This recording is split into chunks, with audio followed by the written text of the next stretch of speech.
Welcome to the Communication Diva podcast, episode 4. The subject of today's episode is communication with your doctor. Let's start by waiting for half an hour for the podcast to begin. After that, the doctor will be happy to see you. Don't worry, this won't hurt a bit, although you might feel a slight pinching sensation.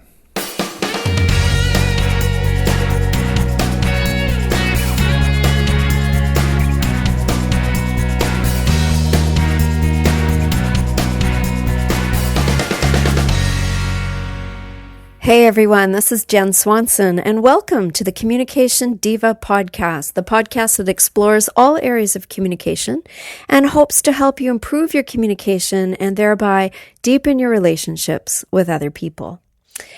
Well, I wanted to start by saying that I so appreciate all of you who are listening. It's been so much fun getting this podcast going and then watching the numbers of people who are listening and people who are listening from around the globe. There are about 3 episodes up on the site, and this will be the 4th. And already there are quite a large number of people listening, and it's fascinating to see how far the reach is. Sometimes I don't even know where the places are in the countries that are listed, and I have to go to the map to look them up. So that's lots of fun. That's the amazing thing about this technology is it allows a person like me to communicate with people kilometers or miles away and quite often even continents away.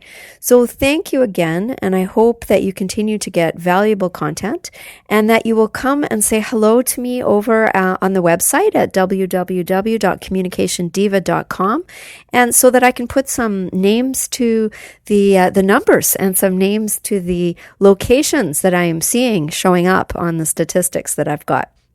It's been a great time. Before I get into the content for today, I wanted to say something else, and I wanted to say something about the process of starting up a blog or a podcast. I use a hosting organization called Bluehost, which is a hosting provider for the blog. And I wanted to tell you something about Bluehost because it does have to do with communication, and I'm pretty impressed with them. So my husband Scott and I decided the other day to buy a couple of other domain names, and I'm not going to say what those are just yet because we're working on a couple of other projects that we plan to start this year. But Bluehost was recommended to me by some online people that I really trust and admire.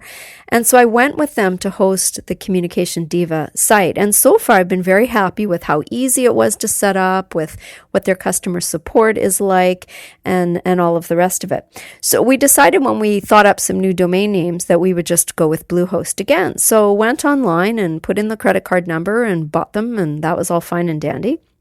But what impressed me was what happened the next morning. So the next morning, I get a phone call on my cell phone from Bluehost. Now, I've bought lots of stuff online before and put in my credit card and never thought about it again. But Bluehost was looking to make sure, security-wise, that it was me that had done this, and that it was indeed me that wanted to buy these domain names and start doing things online under the particular credit card that I put in. And, I really appreciated that. I said, yes, I did purchase these, and I that's what I intended to do. And I really thanked the person.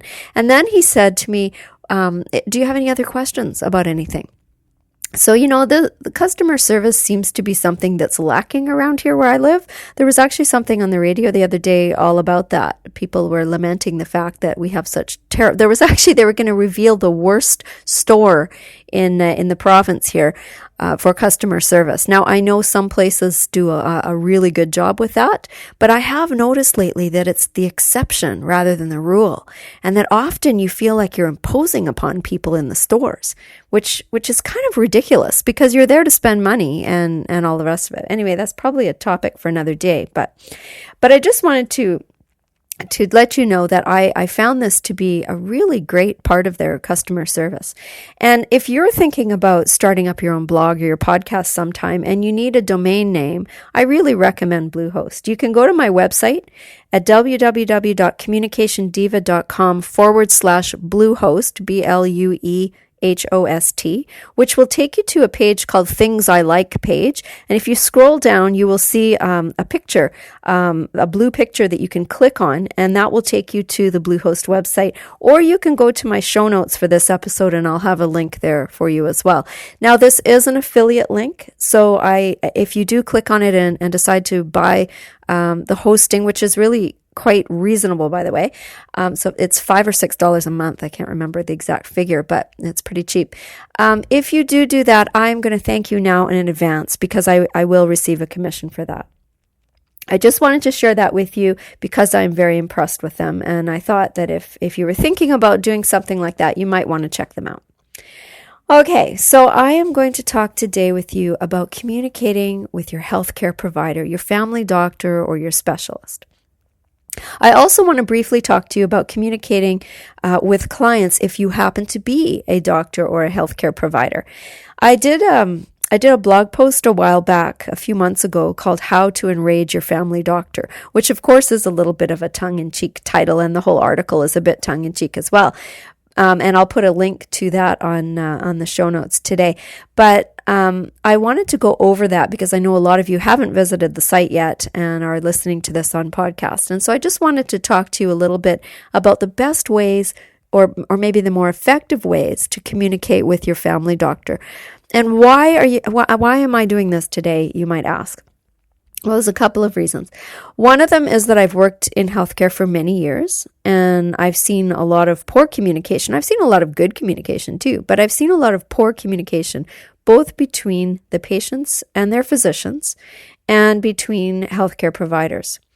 And the other reason that this is sort of forefront in my mind right now is that I'm going to be a patient myself at the end of this month because I'm going in to have a fairly, major surgical procedure.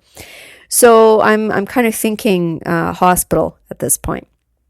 So I wanted to start by telling you that I had gone to see the locum, and the locum is basically the substitute teacher of doctors, right? So the regular surgeon, it was last summer, and the regular surgeon was off on holidays, I guess. But here in Canada, it takes a really long time to get into a specialist. That's one of the downsides of universal health care.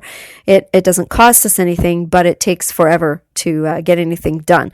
So I was on the list for many months and finally got in to see the specialist, and she must have been away on vacation because her substitute was there, her locum.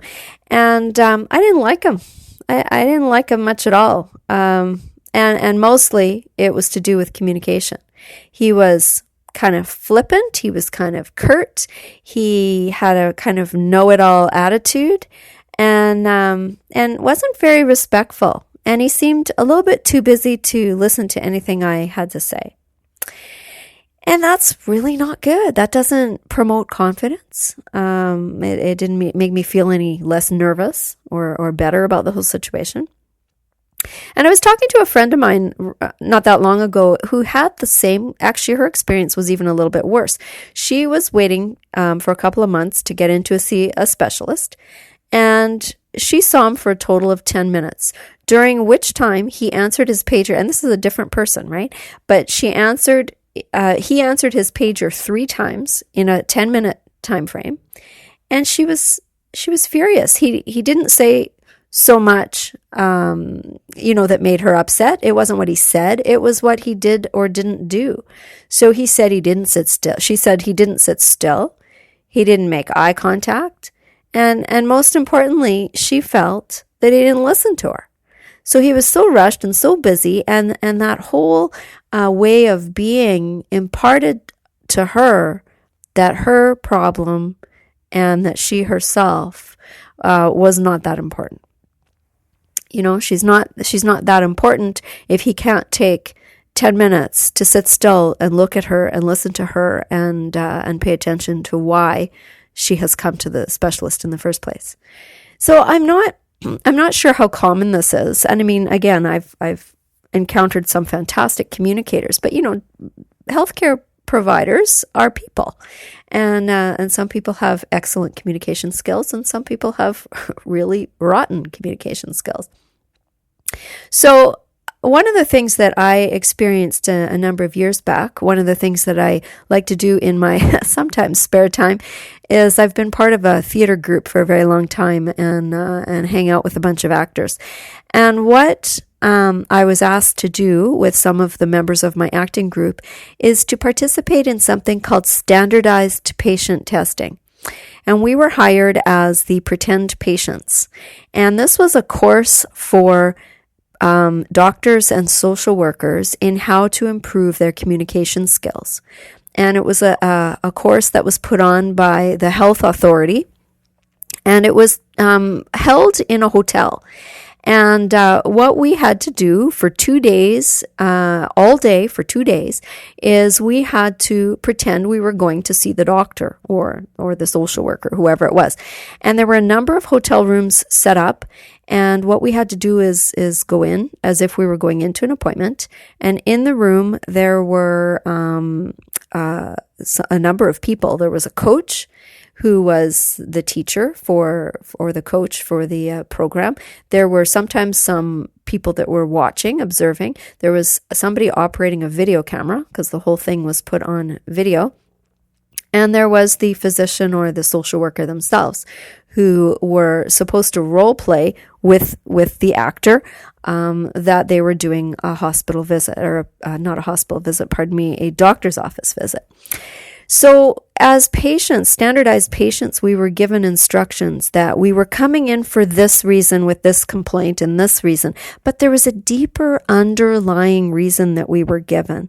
And we were not supposed to reveal that deeper underlying reason unless we felt comfortable and confident with the person that we were role-playing with. So this was kind of interesting because we were asked at the end of the little role play to give our feedback. And from an educational point of view and from a healthcare provider myself point of view, it was wonderful to be able to say to these people, that was really great, but you didn't look me in the eye, or that was really great, but. And so some of them were fantastic. And one of them, I said at the end of it, I said, are you taking patients? I'd like to be your patient. You're so good at it. But there was one fellow who I went through the whole role play, and I thought, I'm not telling him anything. And at the end, and then the doctors, they don't know what you're supposed to be talking about. They have no idea what your underlying problem is. At the very end of it, the coach said, how was that? And I said, well, he's very nice and he asked all the right questions and everything, but he didn't tell me who he was. He didn't tell me his name, and he didn't introduce himself at the beginning, so I'm not going to tell him anything. And that was, it can sometimes be something very, very small that will prevent the confidence or the trust building that is necessary in that. So that was a very interesting experience to be able to do that from the patient's point of view. And one of the funny things was that the very first role play that I walked into, and I'm completely in character when I walk in, right? The very first role play I walk into, I sit down in front of a female doctor that I'd worked with in the past, and it was funny to see her eyes sort of widen, like, what are you doing in this capacity? But I just pretended I didn't know her. I carried on. Anyway, it was fun. So back to my own surgeon. I didn't like the substitute or the locum, but I really liked, when I finally got to meet her and see her, I really liked the surgeon who's actually going to do the operation. I only met her once, and I only met her once for a short amount of time, but she was obviously an excellent communicator. She's a bit older than I am, intelligent looking, which, is always helpful in a surgeon. And we'll talk about how appearance can affect communication in another podcast episode. But most of all, she looked me in the eye and she seemed to be listening. So that's the thing about good communicators. She was fully present in the communication, and I felt empathy from her. I felt understood. I felt as though, despite all my fears about going under the knife, that I could put myself into her care and somehow it would all be okay. And it's kind of funny, isn't it, how it really has less to do, in this case, had less to do with her credentials or her technique or her reputation or her track record than it did with how she communicated. and took time. It was kind of a moment of trust building, and my confidence was raised quite a bit. An interesting thing that you might know or you might not know, and it's true here in Canada, is that doctors in general try to have patients in and out of their appointments in a particular time frame. And I've confirmed this with a couple of doctors that I know, that here it's about 7 minutes. And I don't mean the whole thing of coming into the doctor's office, because you can sit in the waiting room for what seems like forever. But I mean the actual, when you get to see the doctor, there is a time frame, and it's not specified anywhere that the patient would know about it. But when the medical office assistant or the receptionist, the secretary, the people at the front are booking the appointments, they book them in blocks of time. And if the patient is coming in for a more serious, issue, then they might book 2 or 3 time blocks. But the time block that we have here is about 7 minutes. And so in order to make a connection, to convey empathy, to listen, and then to figure out a plan of action, communication in that short amount of time needs to be really good, if not excellent. So the course that I was helping with as an actor that I just told you about was an attempt to improve that. And I think an attempt to improve the time frame. So to give the people skills to, because they don't get a lot of communication training in doctor school. You probably get more of it in social worker school, but you don't get it in medical training. And I think they're starting to build in more of it because it's so big, and people in lots of different professions don't get that training. And I think, of course, that it's vital, but it just doesn't happen a lot. So that is, that's what that was all about, was to try and get across what you need to get across in a short amount of time. And you know what? In life in general, we don't have a lot of time anymore. And so we do need to be better at communicating, I think. Another tip, if you are a doctor or a nurse or a unit clerk or a social worker or a healthcare professional, is to make sure when you're having these communications that you're not using medical terminology with the clients. So regular people who are not in the medical world can be intimidated sometimes by the fancy language and the jargon and the abbreviations and things that we use. And very often, because they're intimidated, they won't stop and say, I don't know what you just said, or I don't understand that. And so they go away after having nodded and smiled and looked all pleasant. They go away having absolutely no clue what you just finished talking about, which is not the point. Right? So, I know we use medical terminology all the time in the healthcare world, and it becomes so second nature that we can say whole sentences in it. But we really have to pay attention and remember that most people are not privy to that information. Most people don't understand it. And so if we want to be clear, it would be really, really helpful to remember to use very plain language when you're talking about medical procedures or places in the hospital or diseases or what have you. So if you are a patient and you run across this situation, it really, really is okay to stop the person and say, I'm sorry, I don't know what you just said. Could you explain it? And this is so much more effective than leaving the office unsure of what happened, because that's going to cause stress and it's going to cause confusion. And that's not what the doctor or the healthcare person intended in the first place. They really want to help, and that's why they're in the profession they're in. So it's up to you sometimes. You need to be a bit of a consumer, and you need to take some ownership of being a patient and saying, wait a minute, can you please explain this to me? So there you go. So now I wanted to talk about some specifics about how to talk to your doctor in a way that might help things along and help things to be more effective. And if you want to see the blog post that I wrote on this, you can go to www.communicationdiva.com/talking to your doctor. All one word. That's communicationdiva.com/talking to your doctor. And that will take you directly to, again, this tongue-in-cheek blog post about how to really enrage your family doctor. And I wrote that after having had I don't know if I said this already, but I wrote this after having had coffee with a friend of mine who's a doctor and asking him a little bit about what would be helpful. So one of the things is internet research I wanted to talk about. Now, with the internet and with all the information that we have available nowadays, it's pretty common for people who have developed some kind of medical issue to go to the internet and to do research, right? And there's nothing wrong with that. The only caveat that I would give you is that a lot of the stuff that's out there is not medically sound. A lot of the information, the advice that's out there is anecdotal. A lot of it is, people's unique experiences that may be unusual enough for them to want to write about it. And not all of it is sound. So if you are going to do that, just beware that unless you're going to, medical journal websites, which might have a whole bunch of terminology in it, it might not be accurate information. It's probably not the wisest idea to bring in a stack of paperwork to the doctor because they're not going to sit down and read it right then.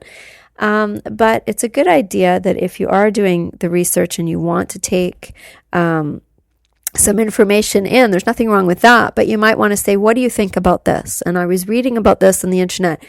Is this right? Do I have my facts right? What do you think about this? So there's nothing wrong with bringing it in as a topic of discussion, but to bring in a stack of internet stuff and say, this is what it says here, and implying that the doctor's wrong, which does happen, but if you want to have a two-way conversation that doesn't put anybody else on edge, it's probably wise to ask about it rather than to, present it as evidence. The second point is about telling your whole entire life story. Now, again, the doctor probably wants to get to the heart of the matter of what it is that brought you into the doctor's office that day.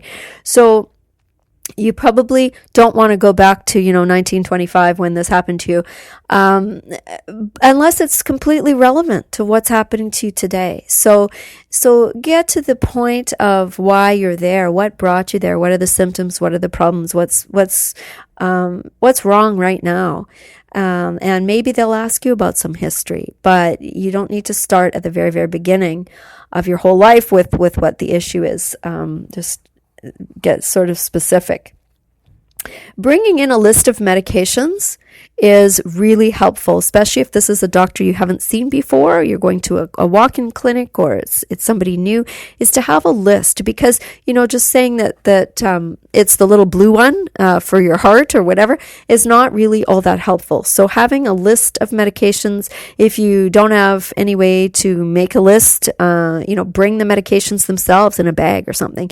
So have everything you're taking, and include things that are not medications per se, any alternative medicines, things like St. John's wort and echinacea, and that can sometimes interact with other medications. So it's a good idea to have any vitamins or supplements or any kind of alternative medicines that you are taking on that list as well, because those can make a difference and interact with some of the pharmaceutical medications. So tell the real reason why you're there. That's another one. Tell the doctor the real reason why you're there. It's funny, working in the hospital, the patients will tell the nurses what's going on, that this is bothering them, this is bothering them. The doctor will come in, and somehow the patient completely doesn't tell the doctor what's been going on. It's more of a little social visit or something. And that this happened time and time and time again, particularly in the hospital, which doesn't really make any sense. But I don't know. But, the nurse would say, well, they've said 5 times that they have a headache. And then the doctor comes in, how are you doing? Oh, I'm fine. So I don't know what that's about. But make sure you are telling the real reason why you're there. Ask questions. You are allowed as a patient to ask questions, and you might have some questions before you ever get to the doctor's office. And so you might want to write those down so you don't forget. Have them written down and bring those in and just say, I have a couple questions. I wrote them down because I thought I might forget them. And, doctors appreciate that. They want to impart information to you. They want to get a more full picture of what's going on and what you're feeling, and to help allay some of your fears and your worries. So that's a good thing, is to have questions and ask questions and feel like you can ask questions, because again, you are a consumer in this case, and so it's good for you to be feeling settled about the whole thing when you leave the office. The other thing is, if you are going to stack up your problems and come in all at once with a whole list of problems, you might want to let the receptionist know that, or the MOA, medical office assistant, know that before you come in, so that they can book a longer block for you. So if you are going to come in with, 4 or 5 different problems, because some people do that. They hate going to the doctor, and they put it off as long as they possibly can until there are several things that are wrong. And then they go in with this whole long list and legitimate list. But if you're going to do that, please make sure that you let them know that it's going to take a while, that you have several problems. And then everyone will be prepared for that and be a bit better about that. Now, sometimes it's a case of not being able to afford to go very often, right? So that's completely understandable too. So just to recap, there is a time frame as far as running a doctor's office goes. So and they're not happy with having a waiting room full of annoyed patients. So again, it's a good idea to be clear on what it is you're coming in for, and come in with 1 or 2 issues at a time if you possibly can. Bring a list of medications so there isn't going to be any guessing going on. Bring some notes if you need to about what's been going on for you, some, what your symptoms are, maybe some dates of things that have happened. That can be really helpful for tracking a pattern or a problem. Ask questions. If you're worried you're going to forget what those questions are or things that you want to talk about, make a little list. And you can actually say to the doctor, do you mind?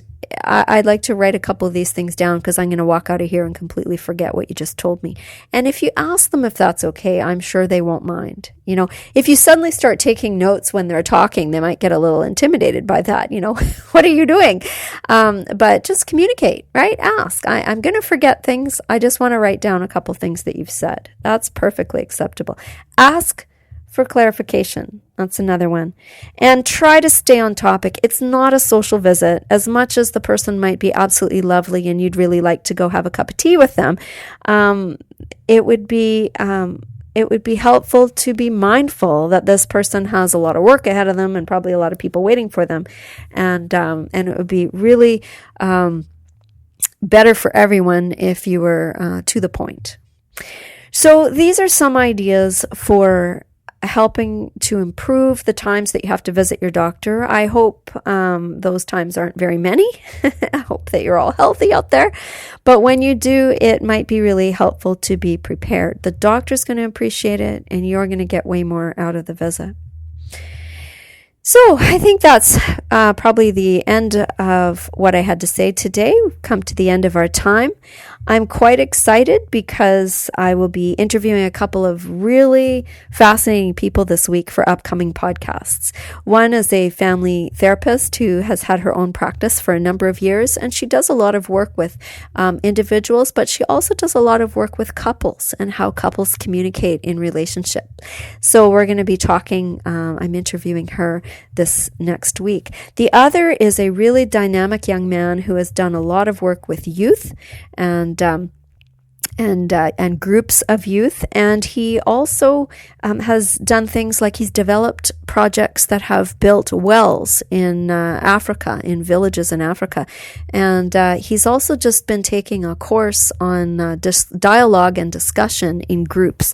So I'm not entirely sure right at this moment of recording what he and I will be talking about, but I have an appointment with him in a couple of days to do that interview. And the third person that I'm going to be interviewing in the next little while that you will be hearing from is a young woman who works in a dog grooming place. And we're going to be having a conversation about people and communication, and especially people communicating with their pets. So that's going to be something really fun. So lots to share with you. And I don't anticipate my surgical experience to put me out of commission for very long. So I'm hoping to still continue to get podcasts out at least once a week. I would like to thank you again for listening, and I invite you to come over to the website at www.communicationdiva.com. Come say hello to me on Facebook. You can join my Twitter community at Jen Swanson, Jenn Swanson 2, the number 2, on Twitter.